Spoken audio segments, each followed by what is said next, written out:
Mau tahu caranya menjawab soal UTBK SBMPTN dengan baik dan benar secara cepat? Nonton video ini sampai akhir ya.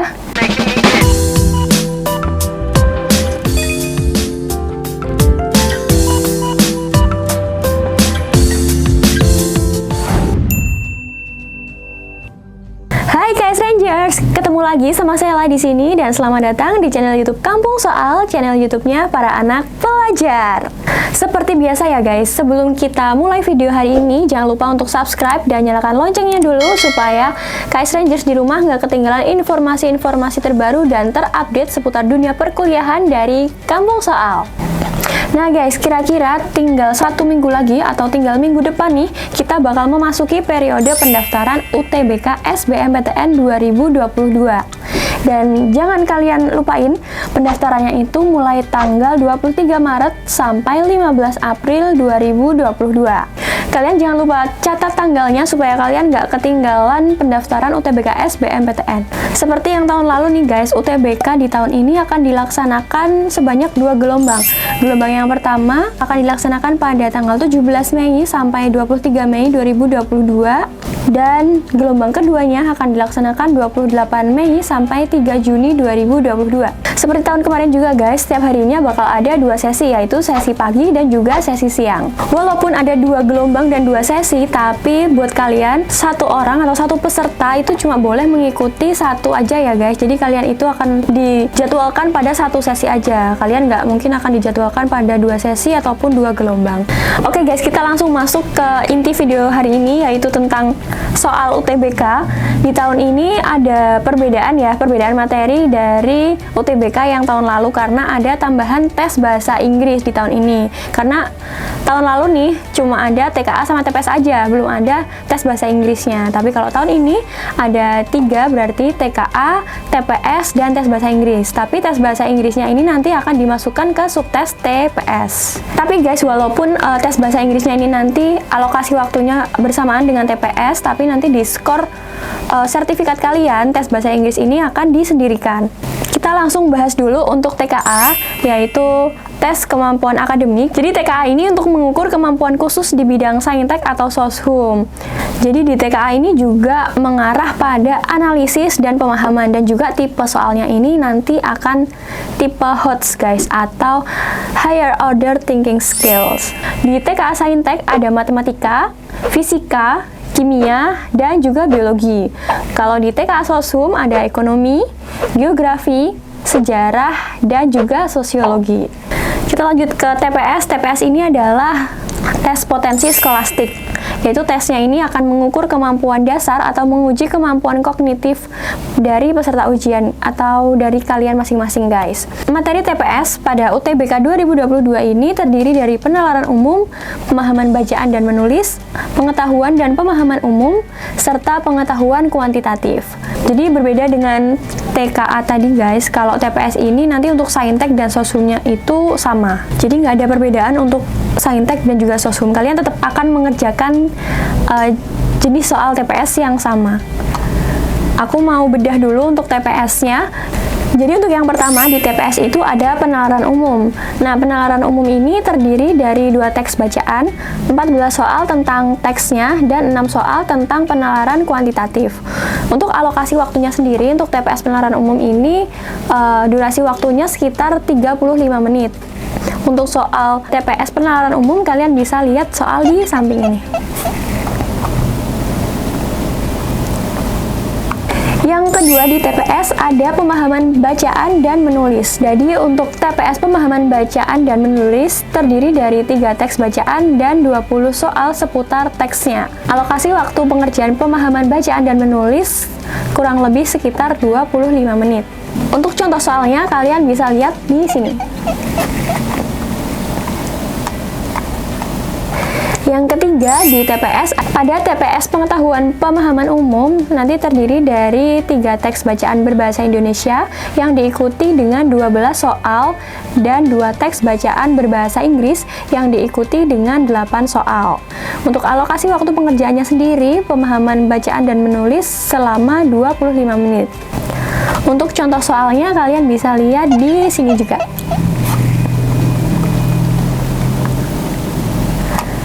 Yang terakhir di TPS ada pengetahuan kuantitatif. Untuk TPS pemahaman kuantitatif ini terdiri dari 20 soal dengan alokasi waktu pengerjaan sebesar 25 menit. Untuk contoh soalnya kalian bisa lihat di samping. Kita masuk ke subtes yang ketiga, seperti yang udah aku sebutkan tadi guys, di tahun ini ada perbedaan dari tahun lalu, yaitu ada tambahan tes berupa tes bahasa Inggris.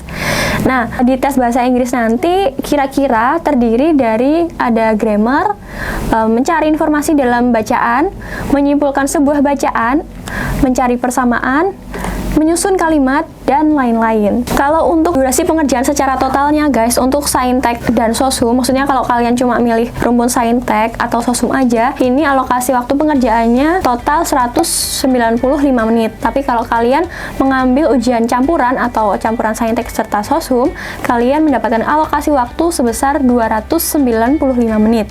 Aku ingatkan lagi buat kalian untuk memaksimalkan UTBK di tahun ini ya guys, karena bisa jadi nilai UTBK ini bisa menjadi syarat untuk mengikuti ujian mandiri di beberapa kampus. Contoh-contoh kampus yang menggunakan UTBK atau skor UTBK di ujian mandirinya adalah UI dan juga UGM.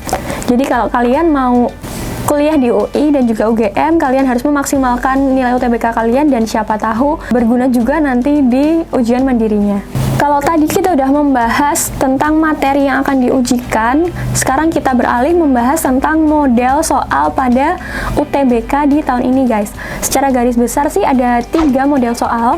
Yang pertama ada soal pilihan ganda, kedua soal sebab akibat, dan yang ketiga soal benar salah. Yang aku mau bahas yang pertama adalah soal pilihan ganda dulu guys.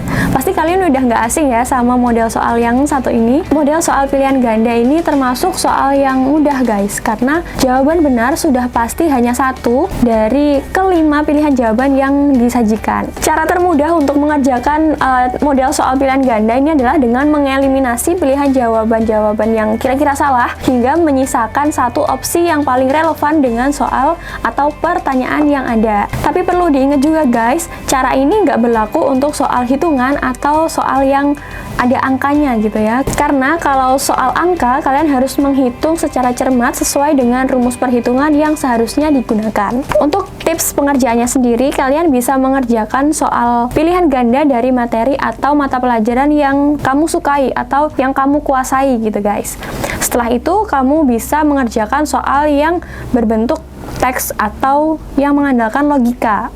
Setelah semua itu selesai, kalian baru mengerjakan soal yang membutuhkan waktu yang lama gitu, seperti soal-soal hitungan harus menggunakan rumus atau soal-soal angka. Jadi itu akan membutuhkan banyak waktu, jadi mending dikerjakan akhir aja.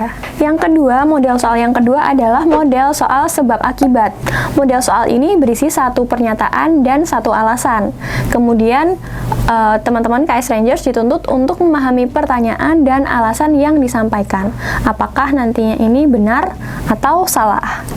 Selain mengetahui benar atau salahnya, di sini juga kalian ini dituntut untuk mengetahui apakah keduanya memiliki hubungan sebab akibat. Jadi setelah memahami pernyataan, alasan, dan hubungan sebab akibatnya, barulah kalian bisa memilih jawaban yang benar di antara opsi pilihan jawaban yang tersedia. Model soal ini cukup tricky ya guys, jadi kalian harus cermat dalam mengerjakan soal ini dan mengandalkan kemampuan berpikir logis kalian untuk dapat menjawab soal model yang satu ini. Untuk tipsnya dalam mengerjakan soal sebab akibat, kalian bisa mengasah kemampuan penalaran kalian atau kemampuan berpikir logis kalian dengan memperbanyak latihan soal. Kalian bisa membaca dulu materi pelajaran, kemudian baru dilanjutkan dengan mengerjakan latihan soal agar kalian bisa mudah dalam menganalisis sebab, akibat, serta hubungan pada soal yang disajikan. Model soal yang terakhir adalah benar salah. Pada model soal ini akan disajikan 4 buah pernyataan, dan dari keempat pernyataan tersebut kalian harus dapat mengetahui pernyataan yang mana aja sih yang benar. Setelah itu baru kalian dapat memilih opsi pilihan ganda yang menunjukkan nomor dari pernyataan yang benar itu. Pada model soal benar salah biasanya pilihan jawabannya itu seperti ini guys. Jadi A itu jika 1, 2, dan 3 benar, B itu 1 dan 3 benar, C itu 2 dan 4 benar, D itu hanya 4 yang benar, dan E itu jika semuanya benar. Dari pilihan ganda tersebut, kalian bisa mengerjakan soal benar salah ini secara mudah dengan tips yang ini. Jadi pertama, kalian harus mengetahui, kalian pasti udah tahu juga, setiap jawaban 1 benar, maka jawaban 3 juga benar. Jadi 1 dan 3 ini kayak apa ya? Kayak serangkaian gitu. Kalau 1 benar berarti 3 juga benar. Begitupun sebaliknya, kalau 1 salah berarti 3 juga salah. Jadi kalau kalian udah ngecek nih, 1 benar, 3 benar, oh berarti 1 sama 3 mesti benar dong. Lalu yang selanjutnya kalian cek adalah pernyataan nomor 4. Jika pernyataan 4 ini benar, maka pasti jawabannya E, karena 1, 2, 3, dan 4-nya udah pasti benar. Tapi jika pernyataan 4 ini salah, maka kalian harus memeriksa pernyataan yang kedua. Kalau pernyataan yang kedua ini benar, maka jawabannya A. Jadi kalau A itu 1, 2, dan 3 itu benar. Tapi kalau pernyataan nomor 2 ini salah, maka jawabannya B. Jadi cuma 1 dan 3 yang benar. Selain itu, kamu juga bisa cek dulu nih. Kalau pernyataan nomor 1 dan nomor 3 ini salah, maka kalian langsung memeriksa pernyataan nomor 2. Kalau pernyataan nomor 2 benar, maka pasti jawabannya C. Tapi kalau pernyataan nomor 2 ini salah, maka pasti jawabannya D. Hanya pernyataan 4 yang benar. Karena tadi nomor 1 udah salah, nomor 3 udah pasti salah, kalau nomor 2 juga salah, berarti yang benar cuma pernyataan nomor 4. Buat KS Rangers yang masih bingung untuk dari mana sih sumber belajar UTBK, kalian bisa cek di Instagram kita, kalian search @kampungsoal, dan kalian bisa kunjungi profil kita, kalian bisa klik guide. Nah, di situ ada kumpulan soal UTBK, kalian bisa belajar dari situ. Oke, thank you guys udah nonton video ini sampai selesai. Semoga video ini bermanfaat dan membantu kalian belajar UTBK nanti. Jangan lupa tinggalkan like dan komentar kalian di bawah ya. Kalian juga bisa banget untuk share video ini ke seluruh sosial media kalian supaya teman-teman kalian juga bisa mengetahui informasi dari Kampung Soal. Oh ya, kalau kalian mau request konten ke kita juga boleh banget, langsung aja tulis di kolom komentar atau kalian bisa juga DM ke Instagram kita. Yang terakhir, jangan lupa kalian untuk follow Instagram, Twitter, dan TikTok kita semuanya di @kampungsoal. See you on the next video. Bye!